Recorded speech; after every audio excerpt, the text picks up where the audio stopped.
Bonjour mes bien-aimés, nous sommes aujourd'hui le dimanche 20 mars 2022. Je remercie le Seigneur parce que il nous permet d'être toujours en vie. Merci à Jésus-Christ parce que nous sommes en bonne santé. Jésus-Christ est notre guide, il est notre chemin. Jésus-Christ est notre tout. Je suis venue vous faire un partage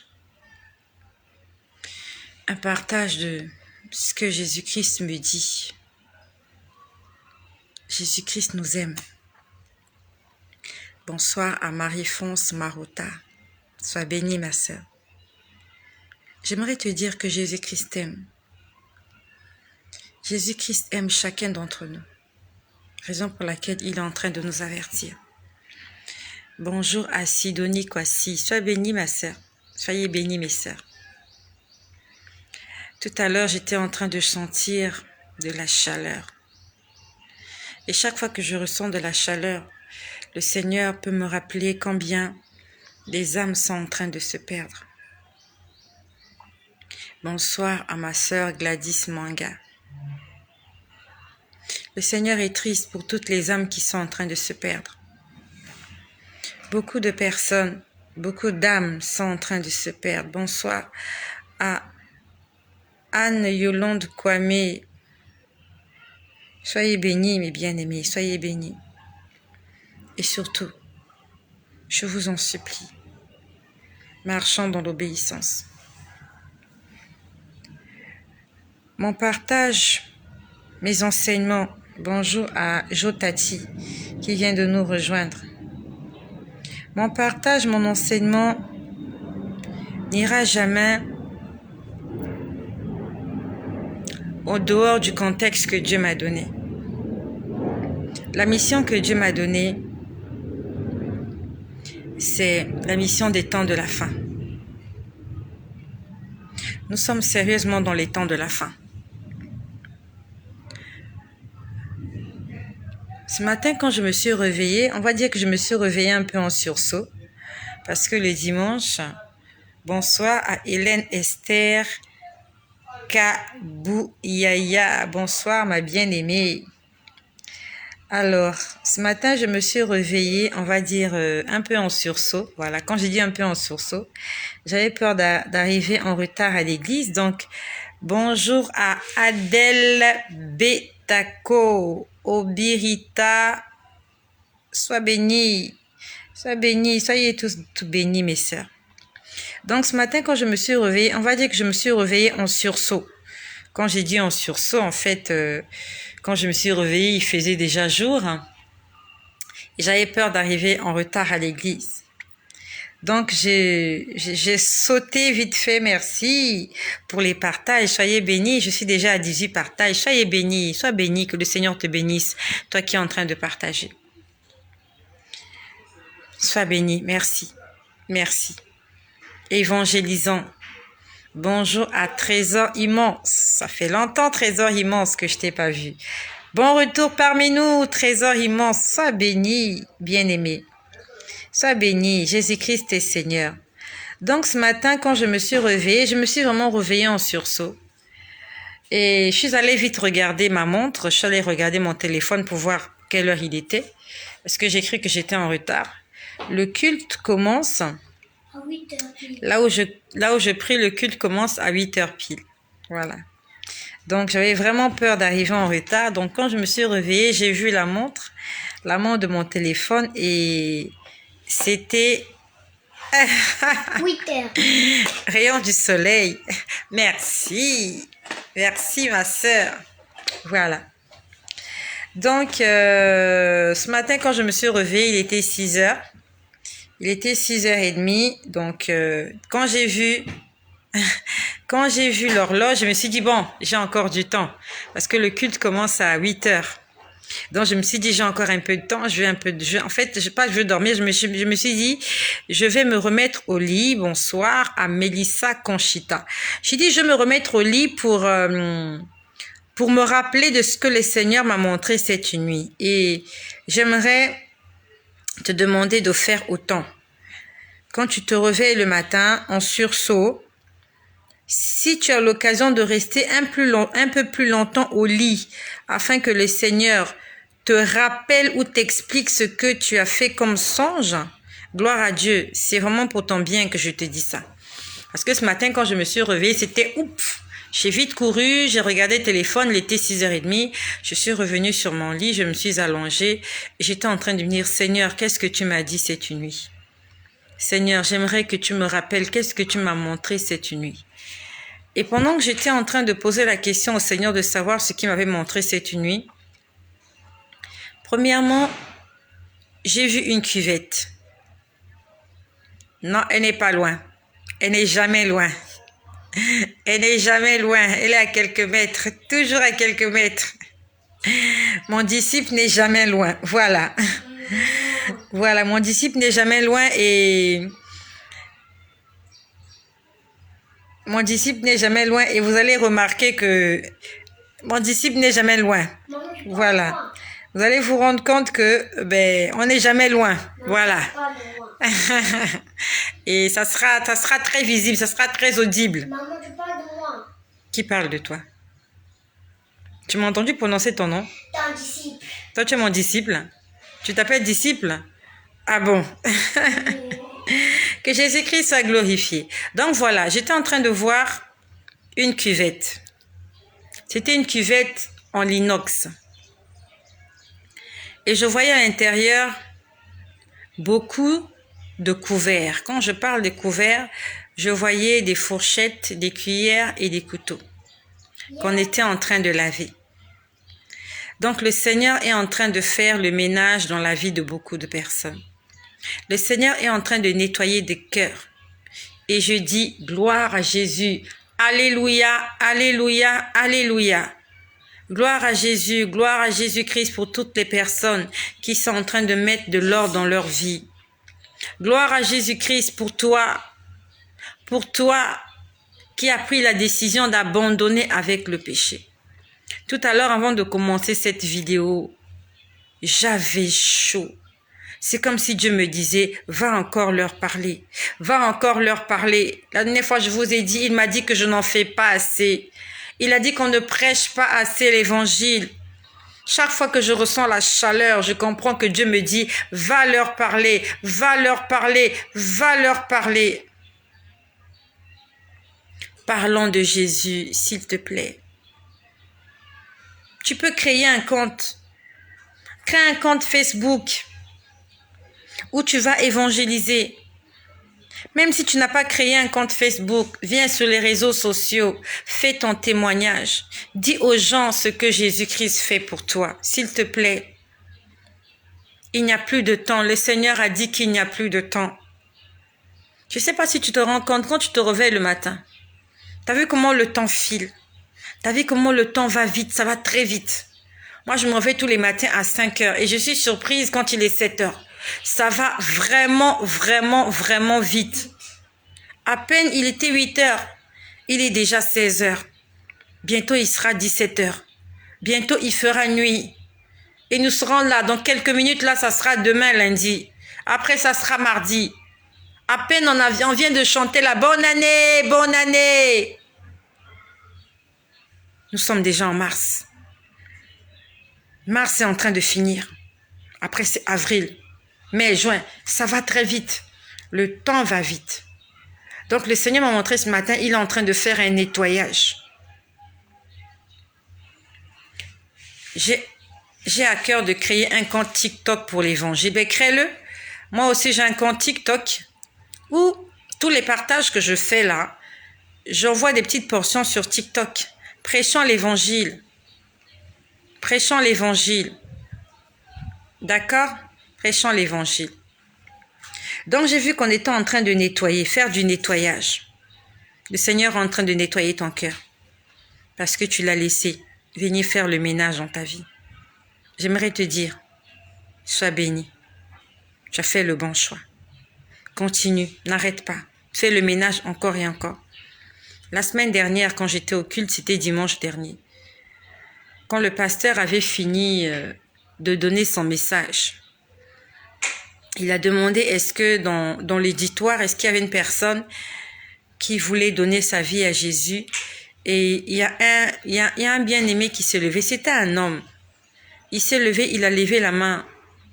Et le pasteur lui a demandé de se lever et de prier.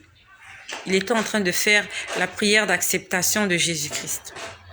Et pendant qu'il était en train de prier, j'étais en train de voir une maison. Pendant qu'il était en train de prier, je voyais une maison. À l'intérieur de cette maison, on était en train de faire la serpillière. On passait la serpillière. Au départ, j'ai vu quelque chose. C'est comme si on avait renversé un liquide rouge dans la maison, par terre, sur le sol. C'était exactement sur les carreaux. Et je pouvais voir une serpillière. Il y a une serpillière qui passait, qui était en train de nettoyer. Et il y avait beaucoup d'eau dans cette maison. Et on était en train de passer la serpillière. Le Seigneur est en train de passer la serpillière dans la maison de beaucoup de personnes. Et quand je parle de ces choses, je parle des choses spirituelles. Quand je parle de maison, je ne parle pas de ta maison d'habitation. Je suis en train de te parler du temple du Saint-Esprit qui est ton corps. Le Seigneur est en train de nettoyer beaucoup de personnes. Le Seigneur est en train de faire un ménage dans la vie de beaucoup de gens. Mais attention, il y a beaucoup de personnes qui sont en train de se perdre pendant que toi tu fais le ménage. Il y a beaucoup de gens qui ne sont pas conscients qu'il faut qu'ils fassent le ménage. Donc, essayons, autant que nous pouvons, de parler de Jésus-Christ autour de nous. Donc, le Seigneur m'a montré qu'il était en train de faire le ménage. Puis, j'ai vu une personne. Cette personne, c'est ma collègue. Le Seigneur m'a montré ma collègue. Je n'ai pas compris pourquoi le Seigneur m'a montré ma collègue. J'ai demandé au Seigneur, pourquoi tu me montres ma collègue? Et par expérience, je sais que quand Dieu me montre quelqu'un, le Seigneur veut que je prie pour cette personne. Et j'ai commencé à prier pour ma collègue. Pourquoi je t'en parle? C'est pour que tu t'en souviennes. Quand Dieu te montre une image, même si tu es assis, tu te mets à penser à quelqu'un. Ça veut dire que Dieu veut que tu pries pour cette personne-là. Peut-être que cette personne est en danger. Le Seigneur veut que tu puisses prier pour cette personne. Ça peut arriver, tu es dans ton lit, tu penses à quelqu'un, mais il faut que ce soit une personne vivante. Si tu te mets à penser à quelqu'un qui est mort, ça veut dire qu'il y a l'esprit de mort qui tourne autour de toi. Donc, si tu penses à quelqu'un qui est encore vivant, prie pour cette personne-là. Parce que le Seigneur est en train de t'interpeller, de prier pour cette personne. Et par la même occasion, je suis en train d'envoyer un message aux membres de ma famille. J'envoie un message aux membres de ma famille paternelle et maternelle. J'envoie un message aux membres de ma famille paternelle et maternelle. Il y a un esprit de mort qui est en train de tourner. Et l'esprit de mort en question est en train de tourner autour d'un homme, d'une personne de sexe masculin.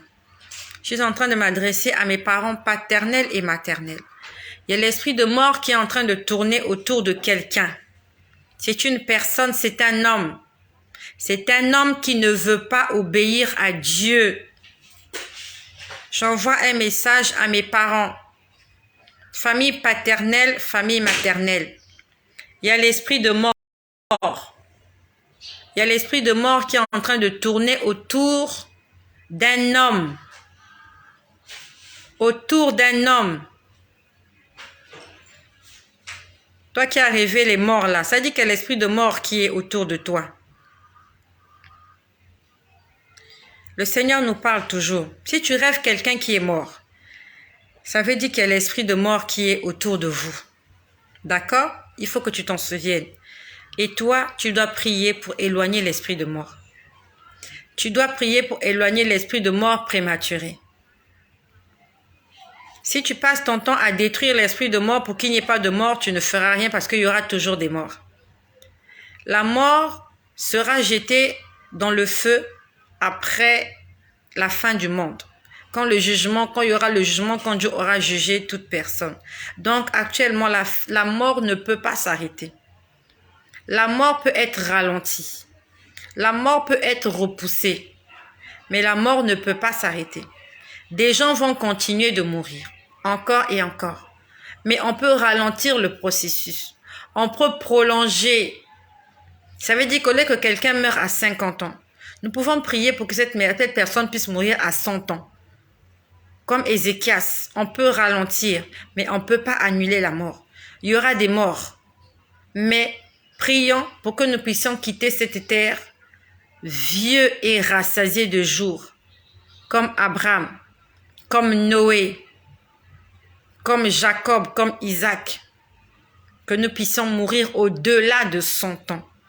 C'est possible, avec la force que le Seigneur nous donnera. D'accord? Donc, pendant que je priais pour cette collègue-là, j'étais en train de voir qu'on était en train de faire à manger. Je ne sais pas si tu connais le foufou. Moi, je connais le fou. Tu connais le foutou. Pendant que je priais pour elle, on était en train de faire du foutou. Moi, je connais le fou. On était en train de préparer. Ça veut dire que le Seigneur est en train d'exaucer mes prières. Je prie beaucoup. Hier, tu as rêvé qu'ils ont coupé la tête de ton papa. Alors que ton papa était mort en 2016. Je ne comprends rien. Ça veut dire qu'il y a quelqu'un qui va mourir. Et comme tu as vu ton père, ça dit que c'est ton côté paternel. Et comme tu as vu qu'on lui a coupé la tête, ça veut dire que ça sera une mort provoquée. Ils vont le tuer. Ça ne sera pas une mort naturelle.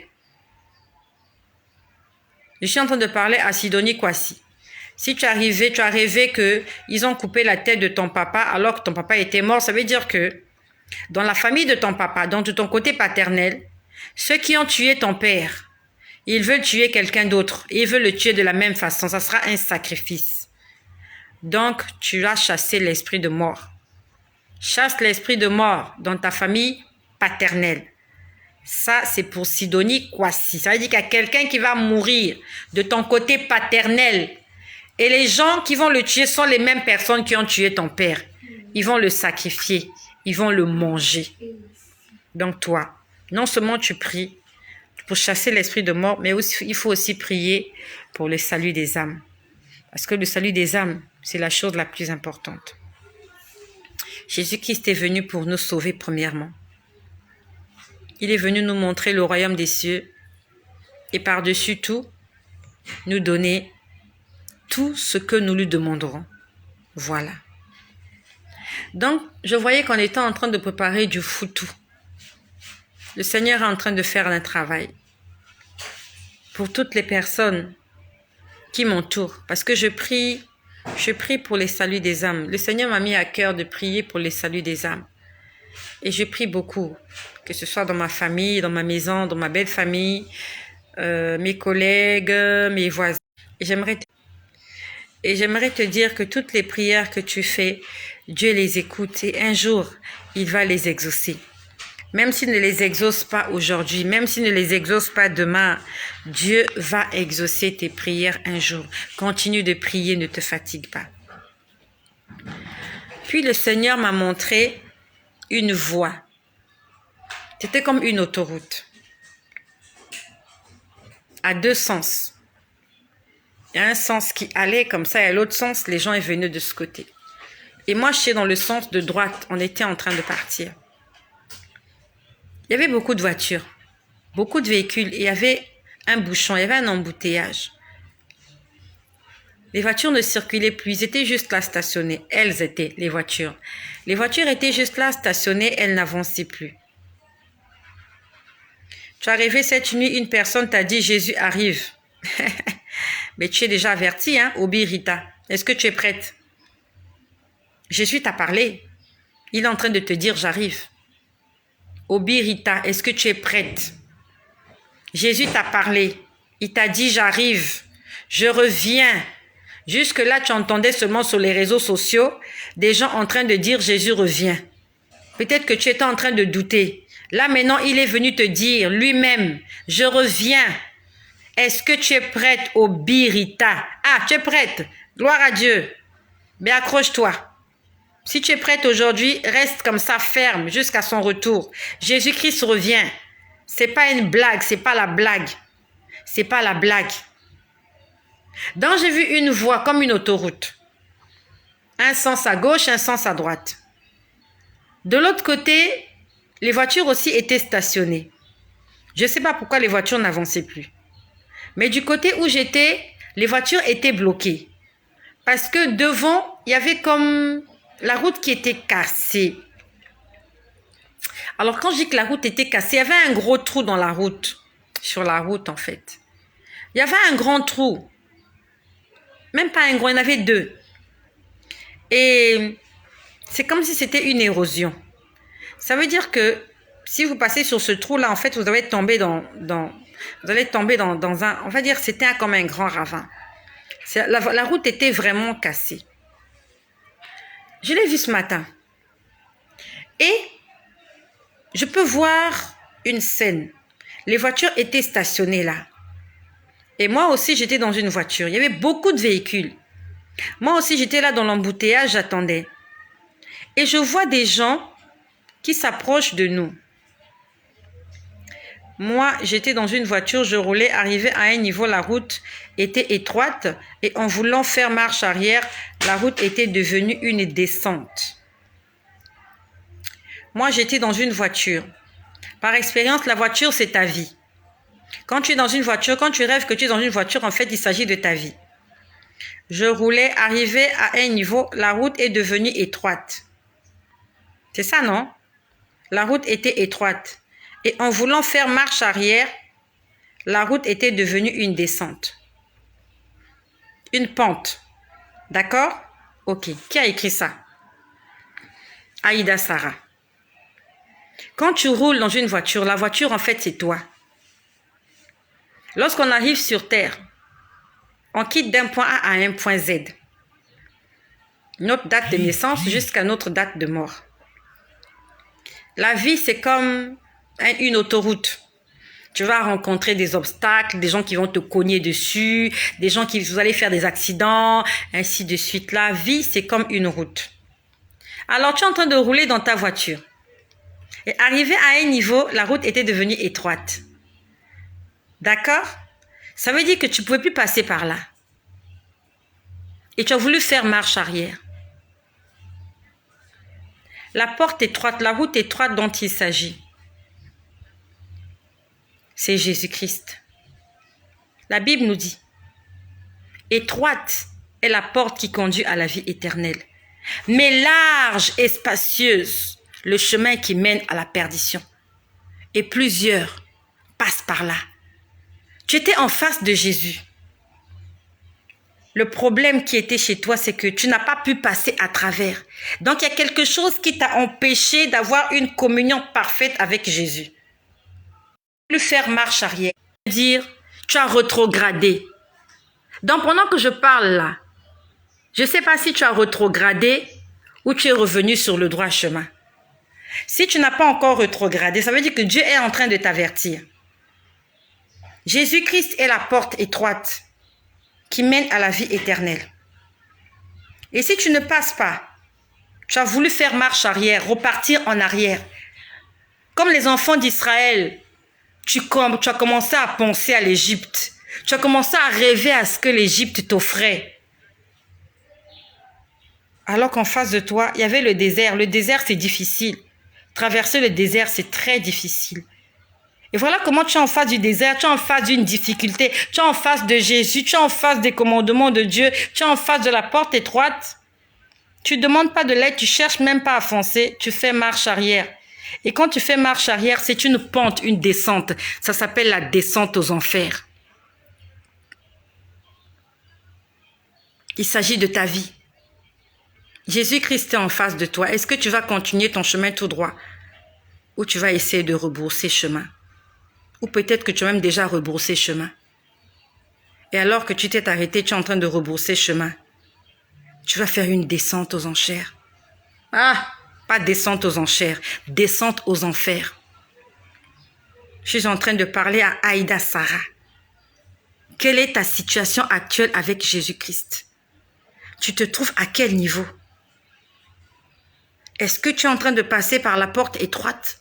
Comment on fait pour passer par la porte étroite? On passe par le brisement. C'est quoi le brisement? C'est le dépouillement. On se dépouille de toutes les œuvres des ténèbres. Est-ce que tu es en train de te dépouiller pour passer au travers de la porte étroite ou tu t'es arrêté et tu veux rebrousser chemin, tu veux repartir en Égypte, en esclavage et tu vas tomber en enfer? Le Seigneur est en train de te parler. Quelle est ta relation avec Jésus-Christ actuellement? Je suis en train de parler à Aïda Sarah. Fais l'analyse de ta vie. Où te trouves-tu actuellement? Le Seigneur t'a parlé. La descente, c'est pas bon. Même quand on est en voiture, même quand on est à pied, la descente, c'est très risqué. Une descente, c'est dangereux. Vaut mieux une ligne droite. Attention à la descente. Attention. Dieu est en train de te parler. Alors, je vois plus les commentaires défiler. Voilà. Donc, je continue. Le Seigneur t'a déjà parlé. Aïda, voilà. Je crois que c'est Sarah Aïda qui a fait le commentaire. D'accord? Dieu t'a déjà parlé. Tu dois mettre de l'ordre dans ta vie. Ça se passe maintenant. Si tu as déjà mis de l'ordre, gloire à Dieu. Si tu n'as pas encore mis de l'ordre, attention. Tu vas tomber très bas. Tu vas faire une chute libre. Même quand le véhicule est au point mort. Quand c'est sur une pente. On connaît comment ça se passe. On connaît les retombées lorsqu'un véhicule est sur une pente. D'accord? Ok, je continue. Alors, je suis en train de dire quoi? Qu'est-ce que je disais? Ah, ça m'échappe. Je parlais de ma collègue. Donc, j'étais en train de prier pour ma collègue. J'étais en train de voir qu'on était en train de faire de la nourriture. On était en train de préparer. En fait, Dieu est en train de me dire, je suis en train de travailler. J'aimerais te dire que Dieu est en train de travailler. Non, j'étais pas là. J'étais sur la ligne. Voilà, je parlais de la route. Seigneur, merci. Ah, il m'a rappelé. Il m'a rappelé. Donc, je me voyais sur cette route-là. Il y avait un bouchon. Ça n'avançait pas. Personne ne roulait. On était tous là bloqués. Et je vois des gens. Et je vois des gens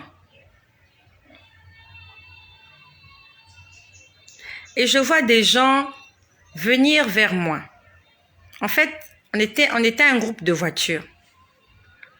On était un groupe de voitures. Ok.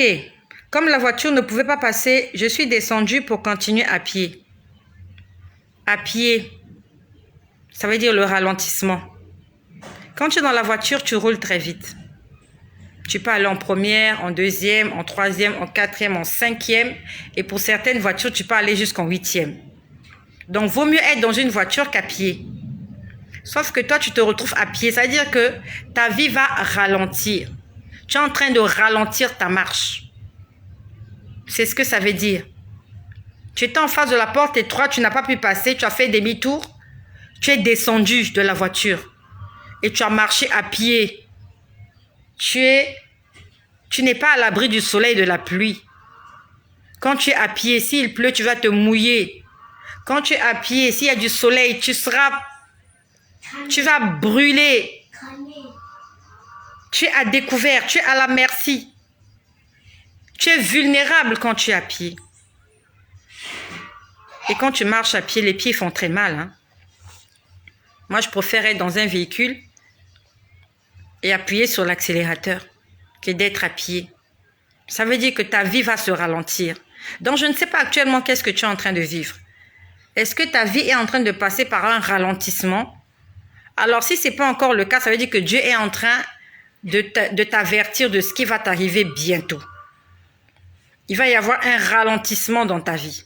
Donc, ce qui marche va commencer à ralentir. Ralentir. Et quand on marche à pied, il faut avoir des reins solides. Parce qu'avec le temps, tu finiras par t'arrêter. D'accord? Dieu est en train de te parler. Dieu est en train de t'avertir. Et il te dit ces choses parce qu'il t'aime. Il t'aime. Peut-être qu'actuellement, les choses vont très bien dans ta vie. Mais attention. Ne t'arrête pas, ne rebrousse pas chemin. Essaye de passer par la porte étroite. Si ta voiture est trop grosse, descends à pied et passe à travers la porte étroite. Prends la route étroite, ne rebrousse pas chemin, ne repars pas en arrière. D'accord? Ok. Alors, je continue. On était là, sur cette autoroute-là, Et je vois des gens qui se dirigent vers nous. Ils nous ont fait sortir des rangs. Donc, ils ont sélectionné certaines voitures, pas toutes les voitures. C'était des gens, alors, je ne peux pas les décrire. Je ne sais plus comment ils étaient. Mais je l'ai vu ce matin. Ils étaient en train de nous dire,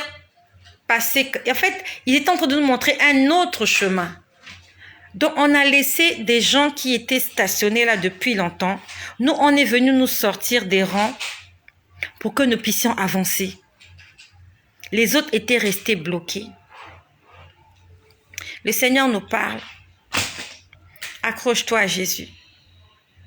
Et je suis sûre que ces gens-là qui sont venus nous sortir de l'embouteillage, de ce bouchon, ce sont les anges de Dieu. Je vous ai dit que le monde va passer par des moments très difficiles. Et les enfants de Dieu, les véritables enfants de Dieu seront épargnés. Si tu es un véritable enfant de Dieu, tu ne passeras pas par des moments difficiles. Les moments seront difficiles, mais on ne va pas mourir. Ça ne va pas nous tuer.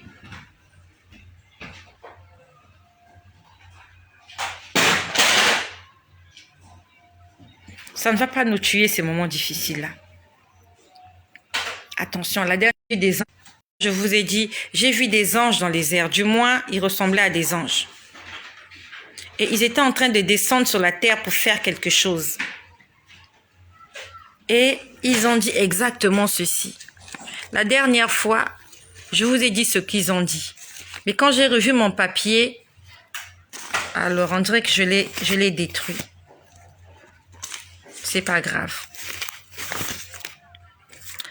Il y a un ange qui était sur ma gauche qui parlait aux autres. Il disait, craignez l'église, hein.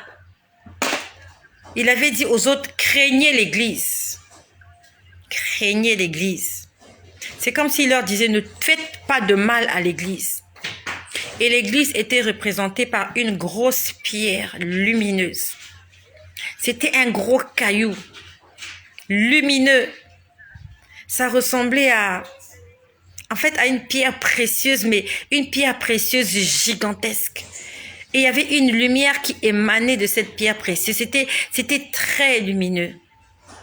Le monde va passer par des moments très difficiles. Et il n'y a que les enfants de Dieu qui seront épargnés. Donc je dis ce matin, on nous a fait passer alors que la route était bloquée. On n'a pas fait passer toutes les voitures. Il y avait quelques voitures qui étaient passées. Il y avait un gros trou dans la route. Il y avait un gros trou, il y avait eu comme un éboulement.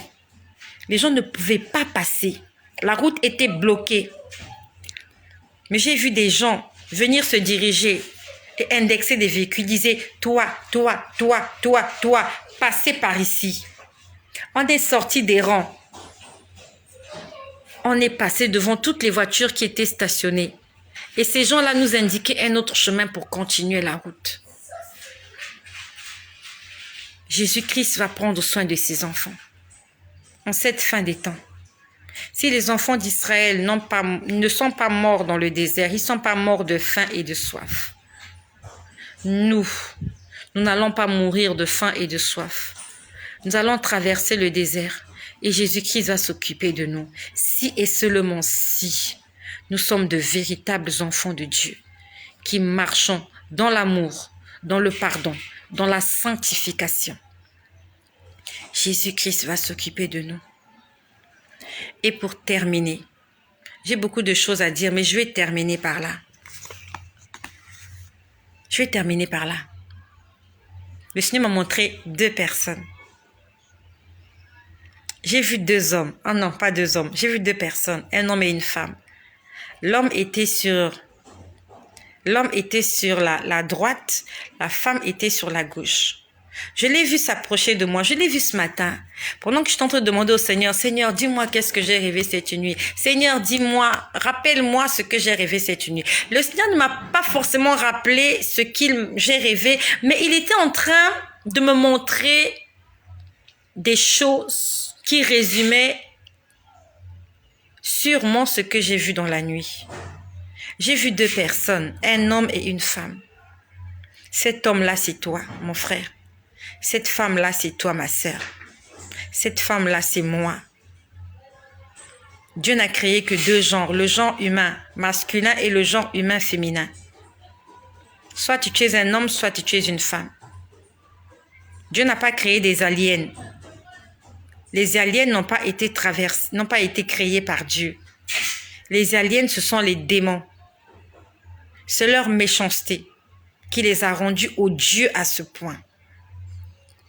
J'ai vu un homme à droite. J'ai vu une femme à gauche. Ils se sont approchés. Et une main invisible leur a mis un casque. Tu connais ce que c'est qu'un casque? C'est ce que portent les motards. Tu connais les motards? Ceux qui font de la moto.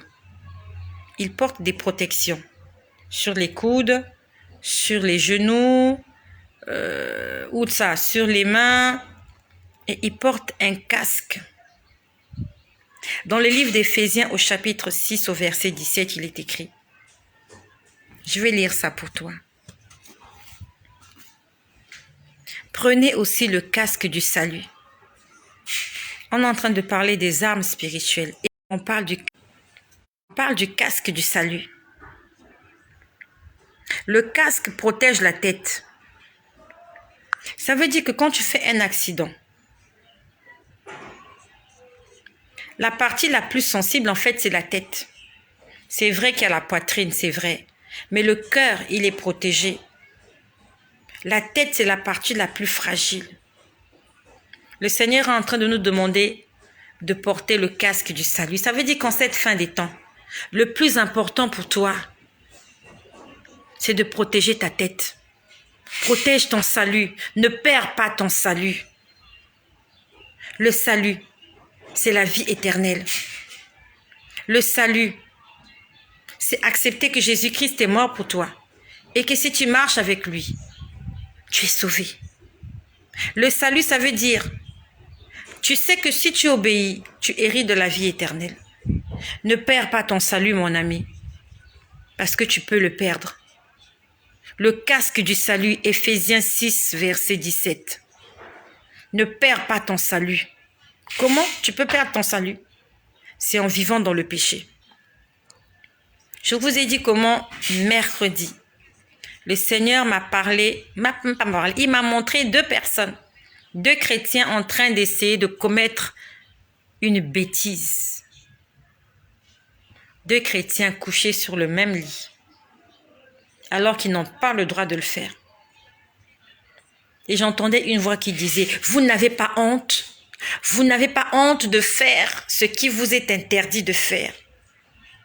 Et cette voix-là, c'est comme si cette voix-là était en train de les dire, tant pis pour vous. J'avais l'impression que cette voix leur disait, tant pis pour vous. C'est comme s'ils ont été interpellés. On les a tellement interpellés, avertis, ils ne veulent pas écouter. C'est comme si la voix leur disait, advienne que pourra, tant pis pour vous. Et j'ai vu l'homme faire une chute incroyable. C'est comme s'il tombait en enfer. Je pouvais voir la scène au ralenti. Je pouvais voir cet homme-là tomber de haut comme ça. Il tombait au ralenti. Et bien aimé, Jésus-Christ est en train de nous parler. Jésus est en train de nous avertir. À ma sœur là qui a fait un songe que Jésus lui a dit je reviens. Jésus est en train de te prévenir. Prépare-toi. Réponds-toi. Aplanissons nos sentiers. Faisons la paix entre nous et toutes les personnes qui nous entourent. Pas d'ennemis, pas de colère, pas de rancœur. Que le pardon. Tu demandes pardon et tu pardonnes. Et nous continuons notre chemin. Même si les autres sont bloqués dans les bouchons, dans les embouteillages. Dieu enverra des anges pour nous montrer le chemin à suivre, afin que nous puissions continuer notre route en toute quiétude. Dieu ne nous abandonnera pas. Dieu n'abandonnera pas ses enfants en cette fin des temps. Si tu lui fais confiance, Dieu ne t'abandonnera pas. C'est ce que j'avais à te dire là tout de suite. Je m'arrêtais par là. Et par la grâce du Seigneur, je reviendrai tout à l'heure pour continuer à te dire ce que j'ai vu hier et avant-hier. Et avant-avant-hier, si le Seigneur le permet. Ce que je t'ai dit là, c'est ce que j'ai vu ce matin. Répands-toi. C'est quoi la repentance? C'est reconnaître qu'on a péché. Demander pardon. Et prendre la décision de ne plus recommencer. Je t'invite à faire cette prière avec moi. Prions ensemble. Recueillons-nous un instant. Fais l'analyse de ta vie. Rappelle-toi d'où tu es tombé. Demande pardon. Lève-toi et avance. La Bible nous dit, le juste tombe 7 fois et à chaque fois il se relève. Le juste, c'est celui-là quand il est tombé, il ne reste pas couché. Il ne reste pas assis. Il ne reste pas à genoux. Il se lève et il continue sa marche. Prions le Seigneur. Dis avec moi, Seigneur Jésus, j'ai entendu ta parole. Merci pour tous ces enseignements. Merci pour toutes ces révélations.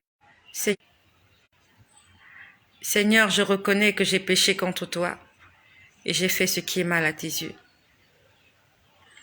Seigneur Jésus, aide-moi à marcher sur le chemin étroit et ne pas me détourner. Seigneur, aide-moi à abandonner le péché. Seigneur, aide-moi à aimer. Seigneur, aide-moi à pardonner. Seigneur, apprends-moi à demander pardon.